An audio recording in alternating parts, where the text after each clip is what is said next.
Donc, je m'appelle Stéphane Soumier, je suis animateur présentateur de la session d'information économique de BFM Business qui s'appelle Good Morning Business depuis maintenant 10 ans, exactement 10 ans. Voilà. On va être face à un monde binaire.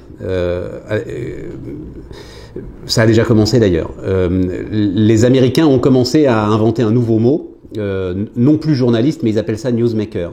Les newsmakers, c'est ceux qui seront en fait peut-être assez vite, alors après ça dépend remplacés par des robots, c'est-à-dire ce sont des gens aujourd'hui qui prennent des textes d'agence, qui prennent des images d'agence qui sont envoyées de partout dans le monde, qui passent tout ça à la moulinette, qui écrivent un texte rapide, qui mettent leur voix dessus et qui envoient ça à la diff et à la diffusion, et qui sont capables de faire comme ça 3-4 sujets dans la journée. Donc il y a les newsmakers d'un côté, et puis il y aura l'élite journalistique d'un autre côté, qui peut être représentée. Alors en France c'est un petit peu trompeur parce que les seuls qui ont fait ça de manière efficace, c'est Mediapart, et Mediapart le fait d'une manière combattante qui ne sera peut-être pas le modèle dans 25 ans. Pour l'instant c'est ça qui s'impose quand même, y compris aux États-Unis, c'est-à-dire c'est un journalisme très exigeant, très cher, vendu à un public restreint, lui aussi très exigeant,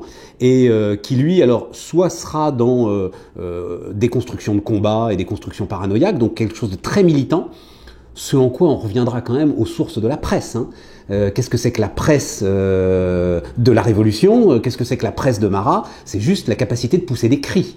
Hein, donc on reviendra avec très peu de moyens, hein, et donc on reviendra aux sources de la presse, ou alors ce sera un véritable travail d'investigation qui reprendra tous les codes du travail d'investigation, mais qui sera, et c'est en cela où ça peut être un petit peu gênant comme évolution de modèle, hein, qui sera en circuit fermé, très cher et réduit à une population, un peu le modèle lettre confidentielle. Voilà.